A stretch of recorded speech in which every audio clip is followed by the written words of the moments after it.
So I think it was a combination of just this loyalty of obligation to not disappoint my coach. And secondly is probably my own internal motivation and self-satisfaction that I saw the results of my efforts. You know, I was healthier, I slept better. Hello, you are listening to the Late Bloomer Living podcast, where we are reimagining and redefining what it means to be in midlife, where we are gathering energy, momentum, and excitement for our next chapter. I'm Yvonne Marchese, your host. Our guest today is Mike Adsit, who was diagnosed with non-Hodgkin's lymphoma at the age of 52, which was just the beginning of what I'll call a renaissance for him because it led him to examine his unhealthy lifestyle. During his recovery from chemotherapy, he found inspiration watching Lance Armstrong compete in the Tour de France and decided that he would try bicycling to get in shape, which led him to competing in the Senior Olympics, eventually finding new love, a new career, and a new life mission. I can't wait for you to meet him. But before we do, I want to talk to you about your next move, your renaissance, if you will. I created a free guide for you designed to help you start taking the steps towards your next act. It's a workbook called 5 Steps to Your Midlife Reboot. You can sign up to receive it as an email series with some ideas and practical exercises you can use over the course of several weeks to get past feeling stuck. You can do these at your own pace, as they will be waiting for you in your inbox when you're ready for the next step. I'll remind you at the end of the episode and tell you where to sign up if you're interested, okay? In the meantime, here's Mike Adsit. Let's go. Hey, Mike, thanks so much for being with me today. Hi, Yvonne. Mike, oh my gosh, I'm just so excited that you're here. I always like to say how I found guests, and for you, I was reading a book called Life Reimagined by Barbara Bradley Haggerty. And in chapter 7, she started to tell your story. And I didn't even finish chapter 7 before I contacted you because I was so inspired by what you were doing. And I'm just so pleased to have you here. Well, thank you very much. I am so honored to be here. So let's see where to start. I know that Barbara, so her book is all about looking at midlife and aging, and she kind of launches into your story in the book, but I don't know how you guys connected. How did she find you to begin with? We connected through the National Senior Games, Senior Olympics. So I started competing in the National Senior Games, and I started competing in 2007 and competed every 2 years. You have to qualify in the state games in order to compete in the national games. And so I competed in 2007, and in 2009, I think it was in California, and I didn't go. But in 2011, I competed. It was down in Texas, in Houston, Texas. And I placed pretty high in the time trial. There were 4 bicycling events. Anyway, the director of public relations for the National Senior Games in 2007, there was an article in their little daily newspaper about me being a cancer survivor. So he saw me in the 2011 games and came up and had a conversation with me. And then a couple days later, he said, "Look, I got this call from this woman who's writing this book about seniors, and she would like to interview some athletes, and would you be willing to do an interview?" And I said, "Sure." And there you go, because the chapter that was all about exercise and how exercise can help, mitigate aging, the signs of aging, and especially cognitive stuff and things like that. So, okay, there you go. So your story kind of starts back in, what was it, 2001, right? And you got the diagnosis of cancer at the age of 52? Yes. Mm-hmm. Well, kind of context is I own my own company, a construction company, a real estate company in Northeast Pennsylvania. And in 2001, I was diagnosed with non-Hodgkin's lymphoma, stage 4, and kind of as a result of that, I had to go through 6 rounds of chemotherapy to suppress it. And this, back in 2001, was chemotherapy was the primary treatment. Anyway, at that point in time, running your own company with 20, 15 employees and so on and so forth is a pretty stressful kind of business. And so, Yeah. and I was not doing any physical activity whatsoever. And I actually was up to around 280 pounds and on a 6-foot frame. So I really kind of had all the poor health, poor diet, no exercise, high stress kind of things that trigger a lot of things. And a lot of men, it triggers heart attack. In my Yeah. case, it likely had something to do with cancer. There is some research about the relationship to cancer and life, health things. Mm-hmm. Anyway, in 2001, that summer after when I couldn't do anything, I started watching the Tour de France. And here on the Tour de France was this story about this guy named Lance Armstrong, who was going to, had a 20% chance of living and somehow miraculously survived and is now in the Tour. And he was winning the Tour de France. And it was an awesome, inspirational story. And, and so he started a foundation called the Livestrong Foundation. And so I looked it up and was reading about it and so on and so forth, and kind of following it. And the next year in 2002, I was watching the tour again, and there was this interview with his coach, who was a gentleman named Chris Carmichael.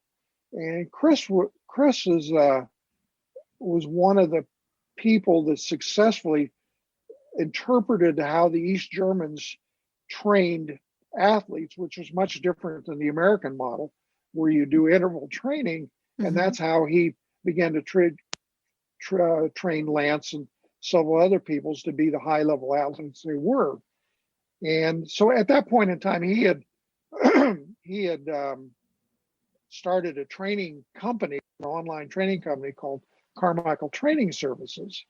And at that, during the Tour de France in 2002, he was offering a 6 or 12-week plan for some nominal amount of money just to get people started. And by that time, I was at this point, I really got to change my lifestyle. I mean, Mm-hmm. I had survived the first round of cancer, and I had actually read a book during that time called The Force Program, that was written by 2 oncologists from Weill Cornell in New York, and they had done a fairly informal study about whether the survivability of cancer could be enhanced by physical activity. Mm-hmm. And and it was a small study of maybe 50 people, and Sloan Kettering, excuse me. And so they wrote this little book about it. And the remarkable thing that came out about it was that people had a fairly active, high level of physical activity, where the survival rate was almost 40 to 50% higher. Mm. It was a phenomenal number.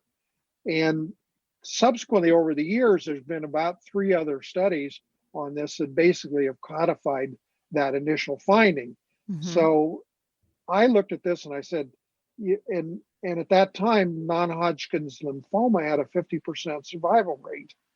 And Wow. so I'm saying, well, this is a no-brainer. And I always liked riding a bike. So I didn't even own a bike at that point. So I went out and bought a bicycle and started riding, and I could ride about a quarter mile. I mean, maybe a mile. And I was totally exhausted. Yeah. Everything else.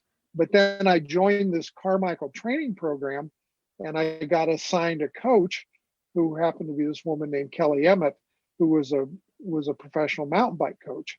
And we did it online. And so she asked me to set some goals. I love it. And Even back in the day, you were doing it online. That's great. That's ubiquitous now, but this that is, was something else for back then, right? oh, it was a big deal. Yeah. Yeah. I mean, Yeah, yeah. it was just emails back and forth.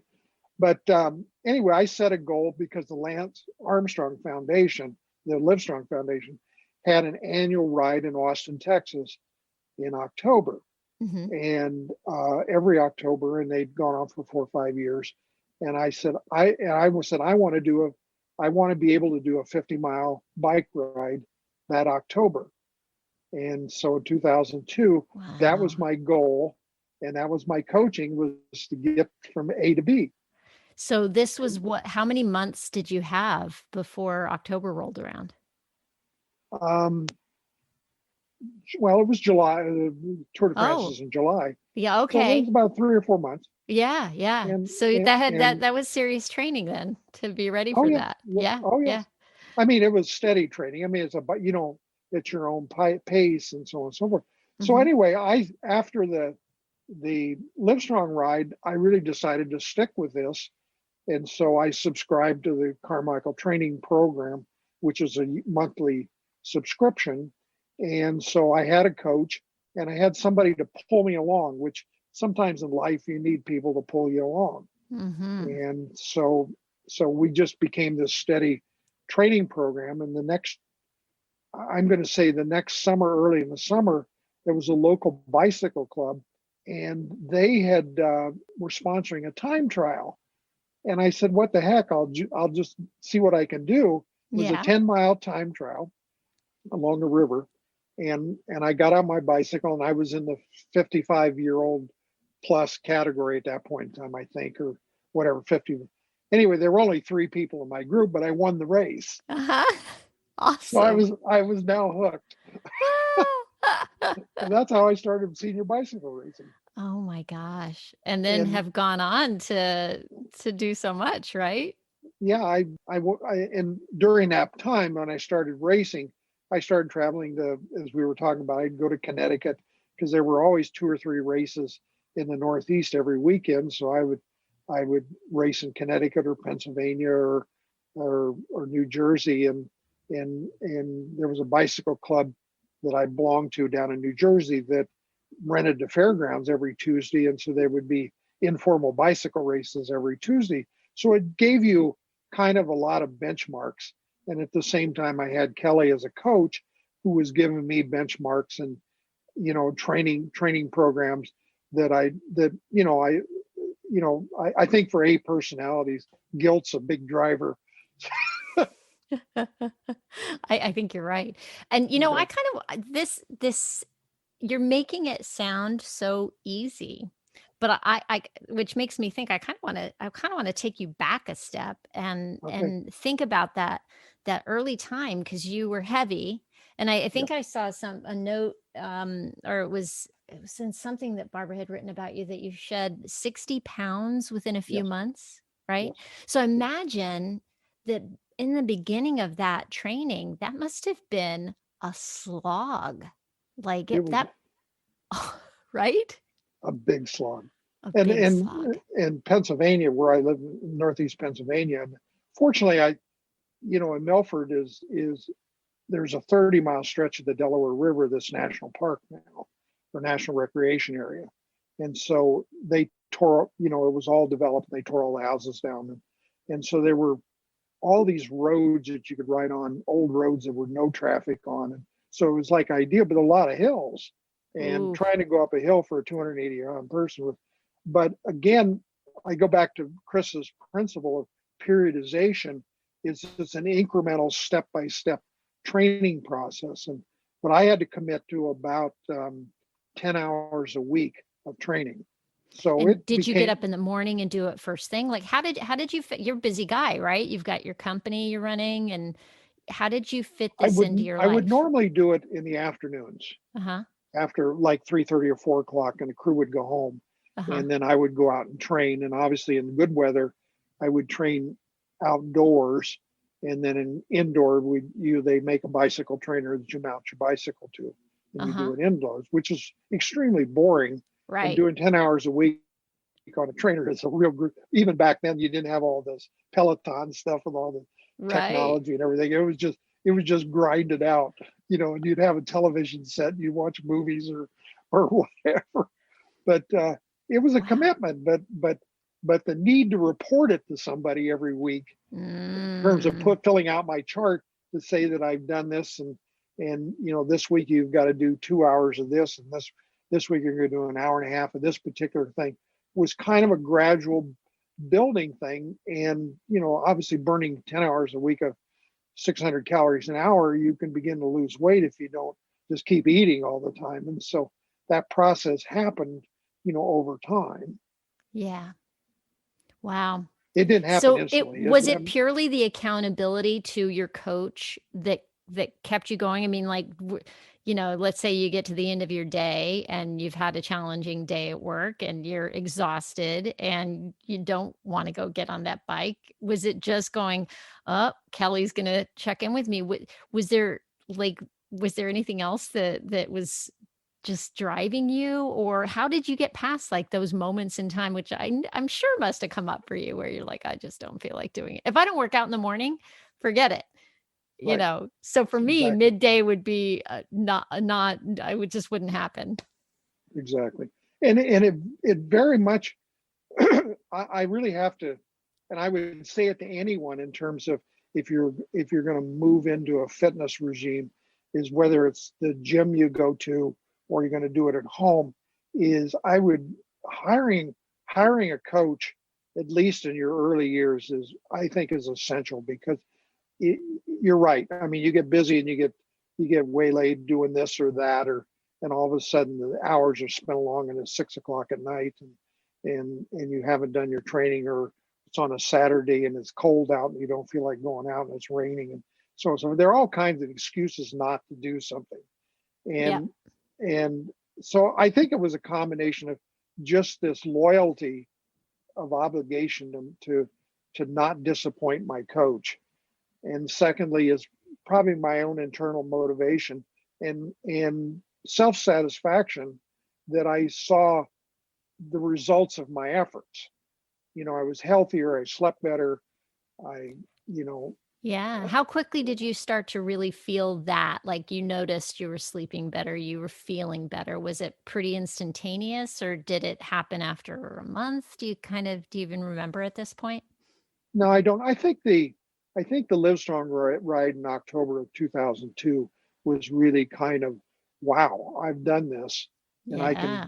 I can I've seen the results of, within a short period of time of basically a year of not being able to ride 2 miles, and to be a ride every day with a relative amount of ease and climb hills and enjoy the countryside. And the other thing that really came out of it, Yvonne, was the absence of stress. Because the ability to no matter what happened during the day, I could get on my bicycle because I had a training program I had to do. And so that stress of running a business, dealing with employees, dealing with bills, dealing with all of this, just disappeared, because your attention is switched to something that is entirely different. And it's called the road. And it's, you got to do 10 minutes of this and 10 minutes of this, or 30 seconds. And it just changes. All of a sudden things change. And so you go back home, or you finish your training and you're tired, and you take a shower, and you can sleep the night, and today, tomorrow. So you begin to kind of segment the day into things that I think ultimately was a lot healthier. Yeah, yeah, I know exactly what you mean. Like, this summer, my husband bought me a paddleboard for my birthday, an early birthday gift, and I've been wanting a paddleboard for forever. And we spent, because of COVID, we didn't really go anywhere this summer, so we have a local beach, and we would go most afternoons when my husband would get out of work. Go put We had a kayak, a little place for the kayak on the water, and I'd inflate my inflatable paddleboard and head out. And I mean, man, the minute I would hit that water, the stress of the day was just annihilated, just Exactly. gone. And I think there's something about doing something physically immersive, especially maybe in nature. You're outside and you've got that all, the view and the breeze and whatever's happening in the weather that day. Yeah, and I think I in 2004 my cancer came back, and at that point in time, lymphoma was you would treat it with this cocktail of drugs initially, and it would last about 30 months, 2 years to 30 months. Then it would come back and they would give you a different cocktail, and that would last 18 months. And then they give you a third category, and then pretty soon you ran out of options, and you just, that was the end. And I think that the fitness thing, when it did come back in 2004, I believe it was, there were two really fortunate events. A, that I was in really good physical condition. So the scan picked up that it was coming up. I didn't really get sick again, like I had done the first time, and have symptomatics. But the second part of it was, at that fortunate point in time, the cancer treatment community had begun to change with a different treatment, which was called monoclonal antibodies. And so I was one of the early people through Hackensack Cancer Center and my local oncologist in New Jersey to start using this thing called this antibody called Rituxan, that's now a standard in cancer treatment because it has a tendency to suppress the white cells. They attack the cells within the cancer cells within your body, and there's very little side effect. Now, I know that at some point you had stem cell replacement surgery. Yeah, that was correct? later on. That was later on. Okay, gotcha. All right. Yeah, this was my second relapse. They call it relapse in the thing. But anyway, there's not many side effects to it, and it's not a chemotherapy kind of things. And I responded very well to it. And in fact, I was on Rituxan every 3 months for 8 or 9 years. Oh, wow. And But you were able to live your life and continue your training and continue my training. Wow. But again, my health, my training really contributed to a fairly strong health and immune system, and kind of a mental balance in all of this. And so, I just took the treatment, and it allowed me to take this treatment. Is not an oh God thing, but it was I can take it in stride.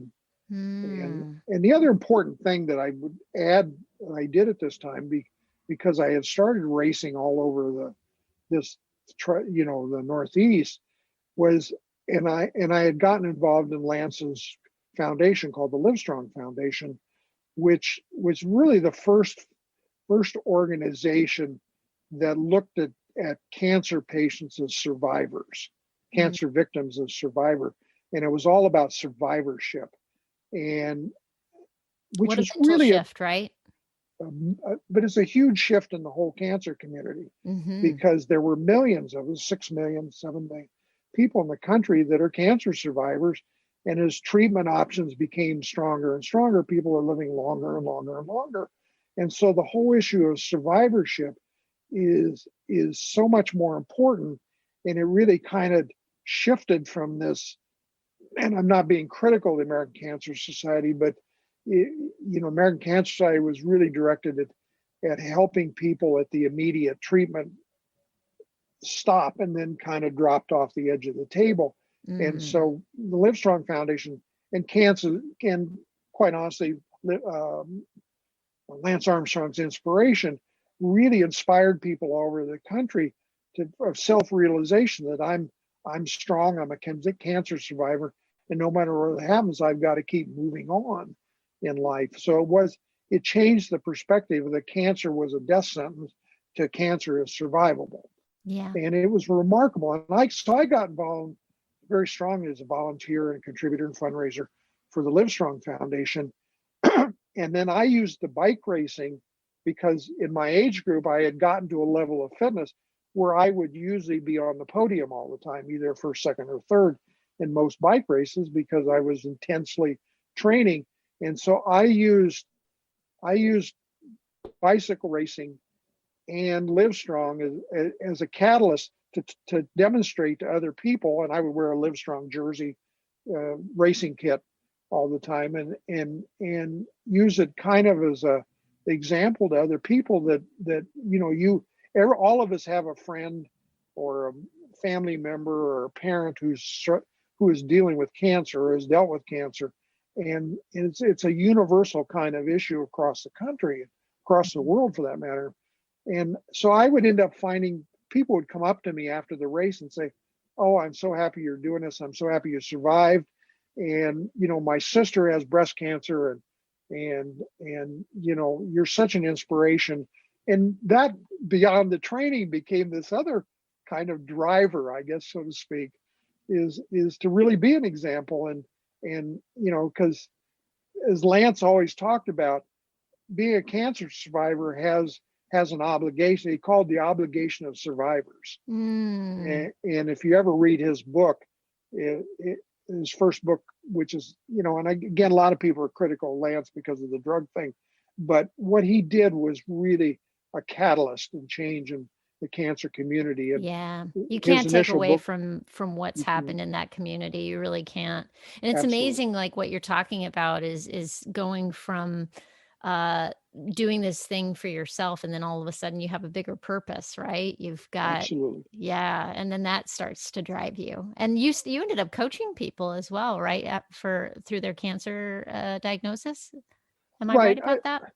Yeah, well, and that was there were because people would see, there would be a newspaper article about me being a cancer survivor in a local newspaper, and winning the Connecticut Senior Games as a case in point or whatever. And so people would call me up and say, and other people that knew other people would say, "Gee, my son's been diagnosed, or my father's being diagnosed. Would you give him a call and talk to him? And he's really down," because cancer people are diagnosed with cancer really go two different directions. They go out or they go in. And in is very dangerous because it becomes I call it a self-fulfilling. You don't want to admit that you have it. You go into a denial thing, and it just kind of feeds on itself. And I've learned over the years in coaching cancer patients, cancer survivors, is the more you talk about it, the more you get it out, the more you share it with your friends and your community and your support system, caregivers, call it what you want. The outcome, it's just like the force program. The more exercise and more activity you get, your survivorship goes up. The more your mental balance is on a positive side, your survivorship will go up. Yeah, and the mental game in this is just huge, right? You can't. Huge. Yeah. And, so anyway, that's how it came about, and this kind of cancer coaching, and Livestrong.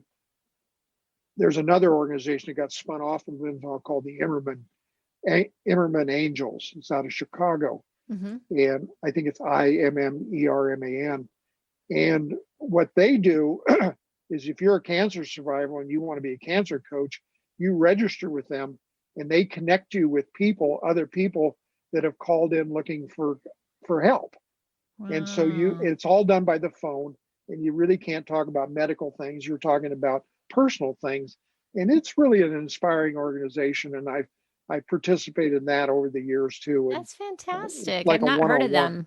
I'll provide a link to that in the show notes for people. Yeah. It's a good organization. Tremendous. And then you did have, your cancer changed and came back later. Yeah. Is that right? Yes, it came back in 2012.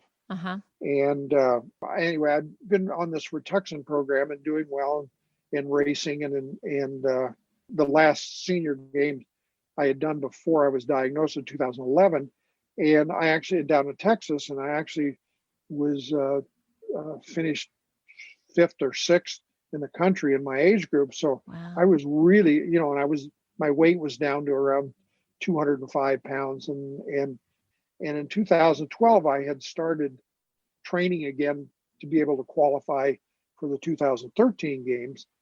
And I was at a bike race somewhere in Rhode Island. I actually remember vividly.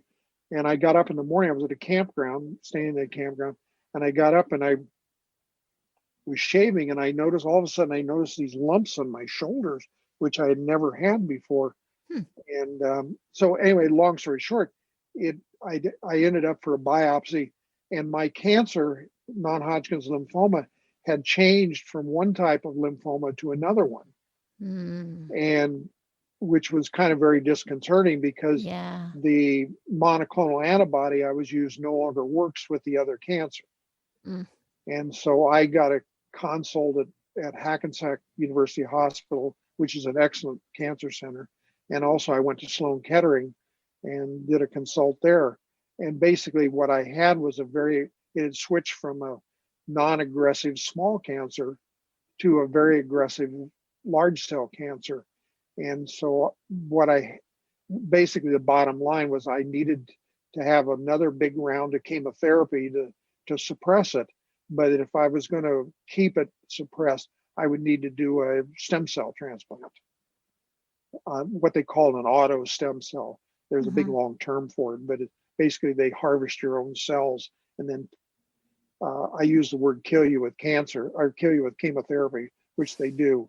They bring your white cell down to zero, and then they put your cells back in you, and then after anywhere 9 to 14 days, your own white cells start reproducing, and hopefully they don't have the cancer with them. Wow. Amazing. Yeah, it was a pretty grueling process. I mean, it was the chemotherapy was so aggressive that they had to do it in the hospital. And so you would go in every 3 weeks for 4 days and just get hammered with chemotherapy. And then after 3 or 4 rounds, they would harvest your cells. Looks like almost like a kidney dialysis machine where they pump your blood out and they would strip the cells, and then they would freeze them. And then you would go into this hospital ward for 7 days of intensive chemotherapy and bring your white cells down to zero. And you could never sleep more than about 45 minutes at a time because there were nurses and it was, and after that, then they would inject you back, or they would put your cells back in, and then you would be basically in a recovery facility. It was an apartment the hospital has, and so you'd have a 24-hour nurse, but you lived in this apartment, and would have to go back and sit in this room all day watching television or doing whatever. I have a picture of the day that I got stem cell, and I'm riding a trainer. just to show you had them bring a bike in, didn't you? Or they had a little exercise bike there. And the first day I was in this facility, I said, I got to get back on that bicycle. It was just my own thing that I'm not down and out. And so I don't have any hair and I'm bald and everything else, but I'm pedaling this bicycle, and I had the nurse take a picture. It's one of my favorite pictures. Oh my gosh. Can you send me that picture, Mike? Oh, I will. That. Yeah. Okay. I'm doing it.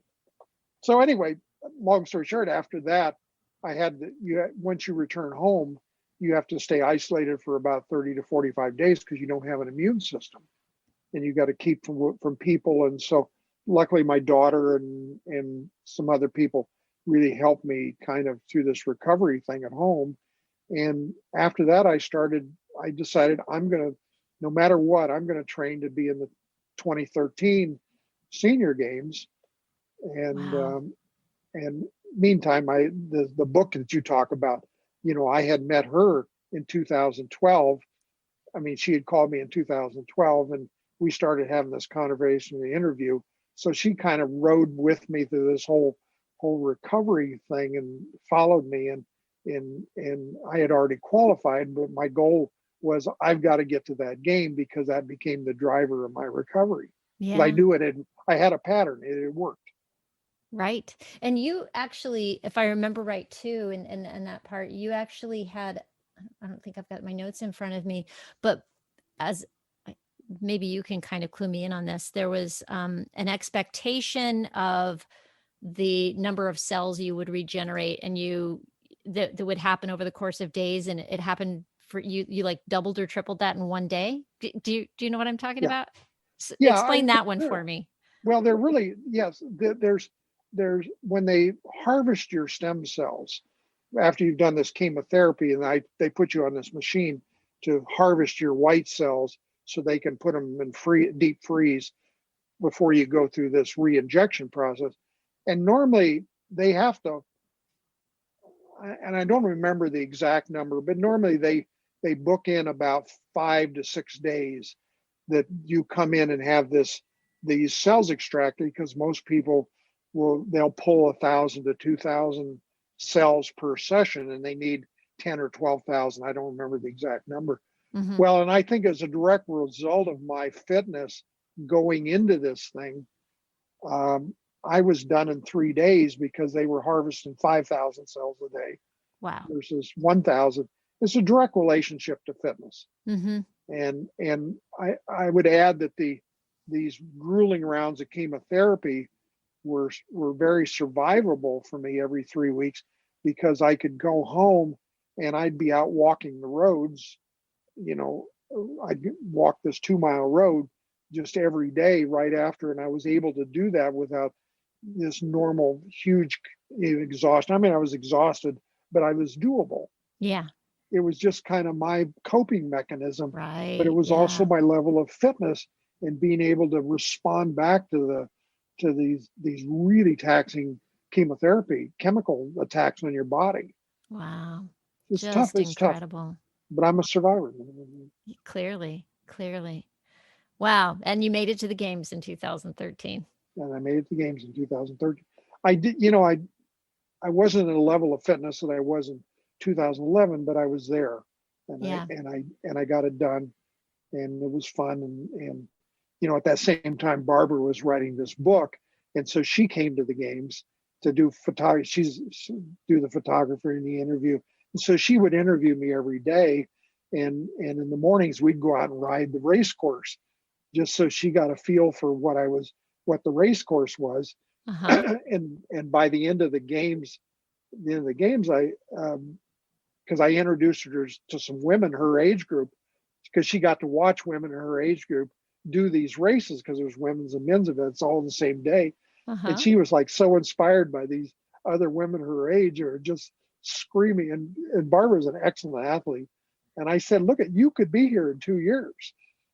I said, you could do this and you could place very high. You think I could do this? And I said, yes, you can do it. And I said, now I'll coach you. And that's where that kind of story started. I love it. Oh my gosh. And then you did become her coach, right? Yes. Oh my gosh. For the senior games. Right. And she ended up racing, right? She ended up racing. She did the 2015 games in Minneapolis. And I drove to Minneapolis, and I decided not to compete. Once I moved to Michigan and here, I wasn't training as much. So I decided not to compete, but I'd go coach her or encourage her. And, her first bout out, she, like in the time trial, she placed 7th out of about 25 women, wow. Which is just phenomenal, because she's really a good athlete. That's phenomenal. I love that your friendship just blossomed based on, starting with an interview and from there. That's amazing. And you just mentioned something, which is the perfect segue into you're now living in Michigan. Yes. So I kind of want to circle back and talk about how that happened and what you're doing now. Sure. What brought me to Michigan is my soulmate, I guess, or significant other, called Mary Emmett.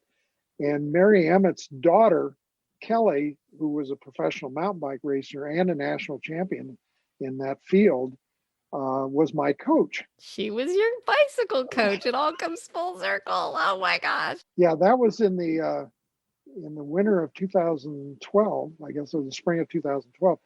Kelly and another woman had decided to do winter bicycle camps in Tucson, Arizona.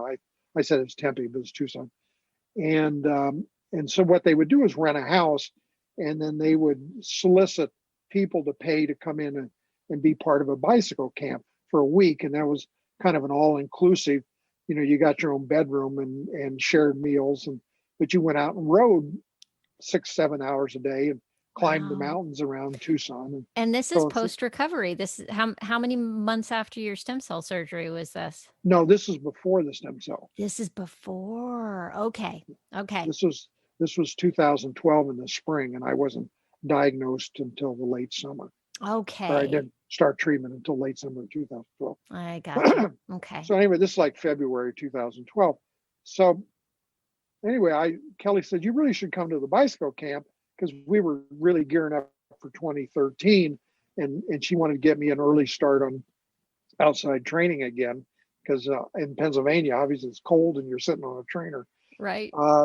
So I subscribed to the camp and came out to Tucson. You fly your bicycle out, and so on and so forth. And so it was this ranch house in this suburb of, this area of Tucson, so anyway, I arrived that day, and we're interviewing, meeting other people, and Kelly was introducing me to other people, and we were standing in the kitchen, and across the kitchen counter, and she said, I want you to meet my mother, Mary. And Mary looked up. She was cooking spaghetti sauce. I remember this specifically, pasta sauce. And she looks up and looks at me in the eye. And it's like sometimes in life, you just see somebody right through their eyes down to their soul. And I said, I'm in trouble. Did you say it out loud, or did you say that in your head to yourself? I said it in my head. And she was volunteered to be the camp cook because her husband had passed away from brain cancer, glioblastoma, and a few years before that. And so Mary would look for things to do in the wintertime, and she had a camper. And so she pulled the camper out to Tucson and volunteered to be the camp cook. One of the, and we all cooked kind of jointly, but still she was kind of like the head cook. And so Mary has an interesting story about how she rode a bicycle across the country as her cancer recovery or grief recovery. And so we spent the week basically in the evenings by the pool, and we were talking about, she would talk about her farm, and she owned a farm in Michigan, an orchard and a cider mill, and we would talk about farming because I grew up on a farm. And hers is an apple orchard, which is different than the one I grew up on. But then we would talk about bicycling, and she would talk about her trip across the country. And so it really was a kind of an informal kind of get to know you friendship, because we were the only two. All the bicyclists in this camp were all, 20s and 30s. They were all young women and men and women. They were young Turks, and here I am, 55, almost 60 years old. And she's a few years older than I am, so we were like the only two older people in the camp. So natural connection and all that, right? And so that's much how in it started. Wow. And so you had this long friendship, right? And then eventually you move out to Michigan, and Right. now you're farming. Yeah, it was really two things. One, after 2012, and again, how things happen in life for me are a lot of these kind of seminal events. And, I talk about 2001 and how it kind of caused me or triggered me to become an athlete. And in 2012, going through cancer for the third time was and a stem cell transplant. And anyway, so at that point in time, I have this company, and we're the company's been around for 30 some years, and it has ups and downs, but I would sit in the desk after the stem cell when I was, unfortunately I had this one of my employees that I asked to take over the company and be the general manager, and he had done an excellent job. And so I'm recovering, and I had gotten to know Mary, and I really wanted to pursue this. But I'm looking at this company, and I'm saying, at some point in your life, you say, I've lost my passion for this. And I was a good builder and very innovative builder. And one time I was director of energy for the state of Illinois and pioneered some of the early discussions and work in energy efficient design. But I just had lost my passion. I just didn't want to go to work in the morning, so to speak. And so I made an arrangement to sell the company to this gentleman, and basically packed up my bags and said, "Here I am. What can I do to help?" At the farm. And Mary had done this orchard for 30 some years in the cider mill, and she really had a kind of her own catharsis about having a food system and a food system that was healthy for her. And she said, I'd really like to get away from all the chemicals in farming. And so we had talked about it, and I said, well, we need to convert this. In the industry, they call it transition.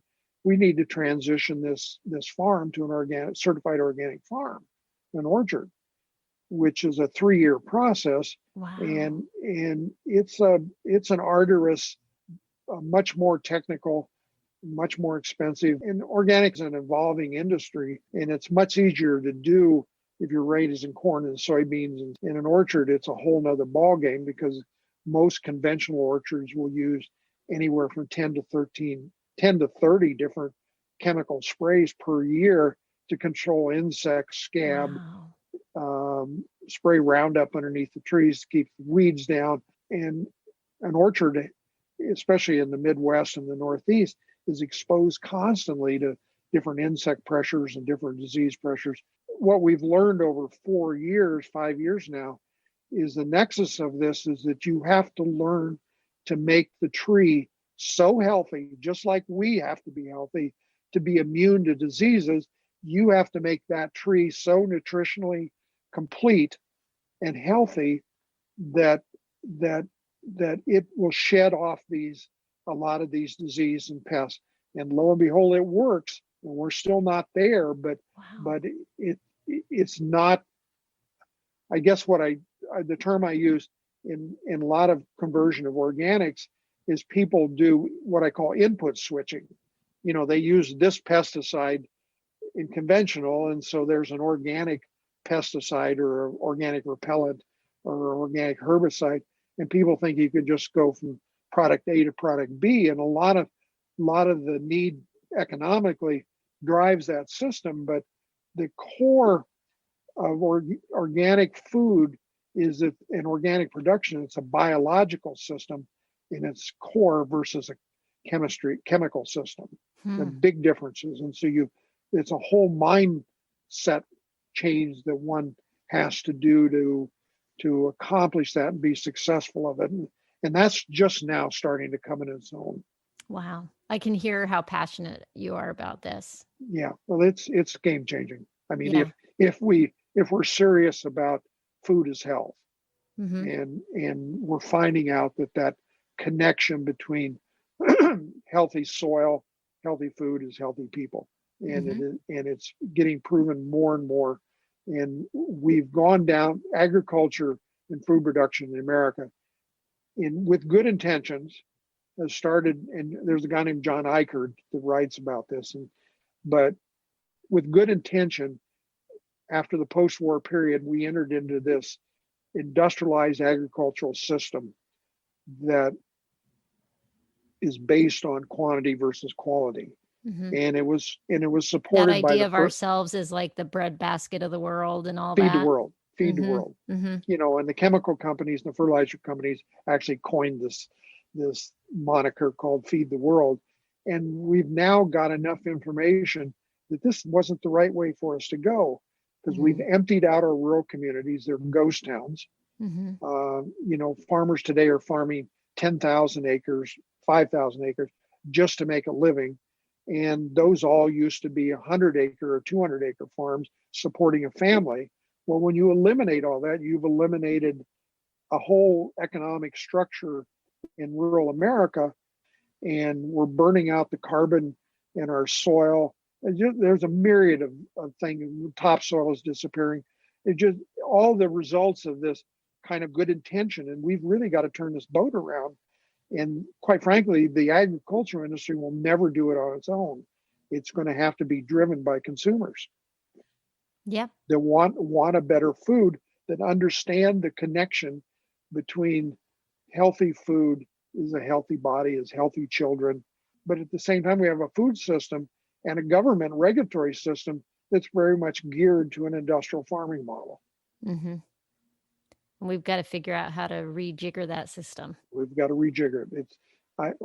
Some of us in the organic community call, and I serve on today. I mean, I obviously my passion, but as an organic farmer, I sit on the policy committee of the National Organic Farmers Association, and that's what we're trying to do in Washington is how do we take an industry or even a regulatory system like USDA that spends $6 billion supporting the industrial farm system and 30 million supporting organic, and clearly there's an imbalance here, and we've got to boost this acceptance and information and data and seed production and so on and so forth to make this industry grow and provide an alternative to our food system. And It will happen, and I was always telling you yesterday, or earlier when we were talking about this work by the Bionutrient Food Association of Dan Kittredge is just absolutely groundbreaking, and it will potentially change the game. Yeah, we were talking about that earlier.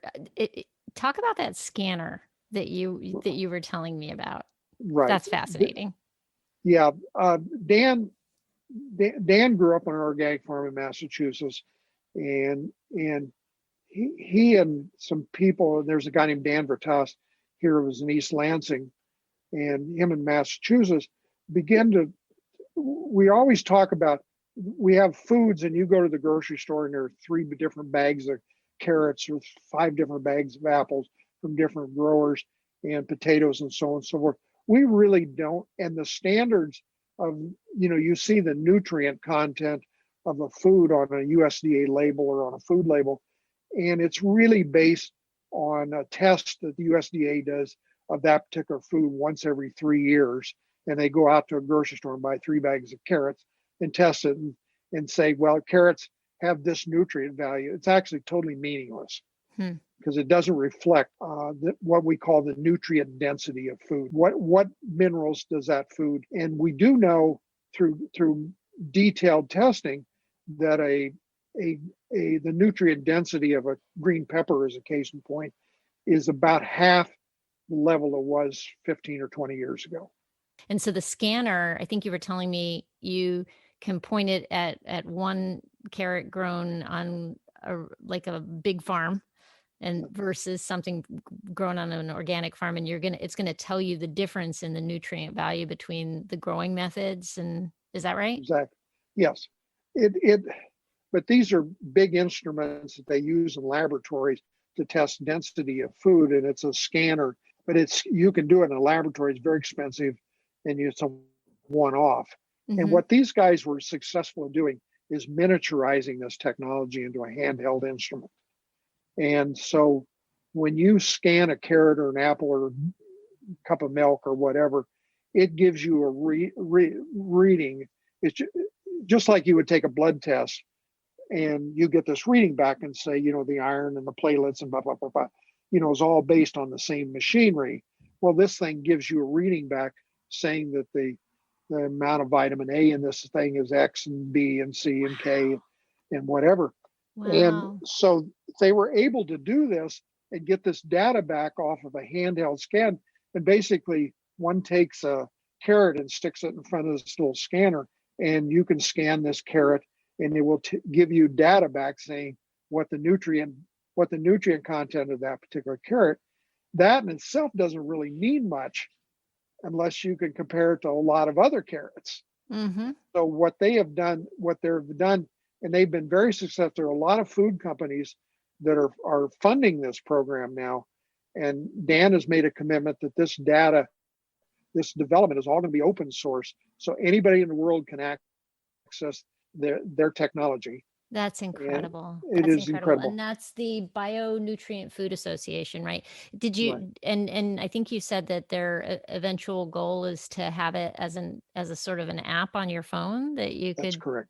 that's That's correct. incredible and exciting. I'm going to ask you one of the ultimate rude questions. How old are you now? I'm 71. That's what I thought. So you're 71 years old and with the whole new passion, a whole new drive, which I just have to think you had such a turnaround from your diagnosis with cancer to uh, becoming healthful and changing so much in your life, right? Yes. And here you are doing There we are. organic farming in Michigan after all these years. And trying to change a food system. Right. Right. See, it's never too late. All of us owe our children and our grandchildren really a really strong look at this, and what can we all do to kind of turn this boat around, because only the consumer will pull this thing around. And we all Because underestimate our own power, don't you think? I'm very much so, but we Yeah. have the power of this podcast as a case in point, Yeah. and how it can move people. Yeah. Thanks. That's why I do this. I know you do. Thank you. I love it. Oh my gosh, Mike, I could talk to you all day. I might have to have you back on at some point. Just many, many, many thanks. It's amazing to me to see you thriving. And the choice, and it's all because you decided to own your power, I think.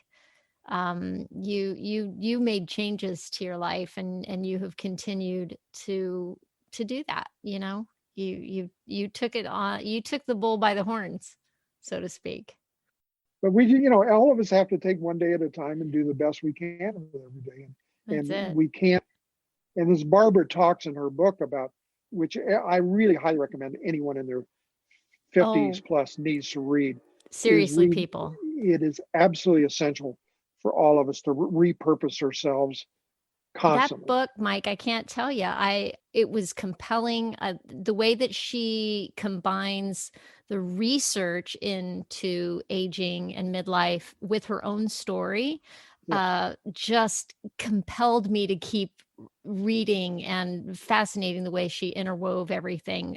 Life Reimagined is the name of the book, folks, and I will put that in the show notes. It's definitely a highly recommended read for everybody. Her other book, or first book, is called Fingerprints of God. But the book basically is an examination of the science and belief of faith and how those two intersect from time to time. It's a fascinating read too. I am going to have to pick that up next for sure.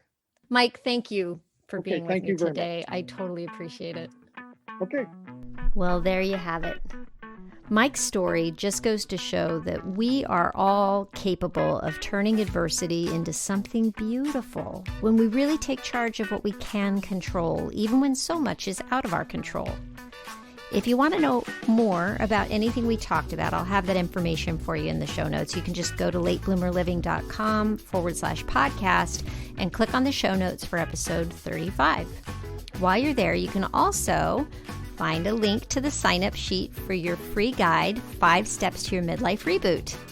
Hey, by the way, this is kind of a two-parter, because next week I'm talking to Barbara Bradley Haggerty, whose book Life Reimagined led me to Mike in the first place. Barbara was a much-loved voice on NPR for many years, and I'm a total NPR fangirl, so I'm so excited to have her here. Thanks so much for listening. If you're enjoying the podcast, would you please help me spread the word? You can leave a rating or a review in the Apple Podcast app, or just let a friend know about it. I'd really appreciate your help. I hope you have a fantastic week. Stay safe and well. Talk soon.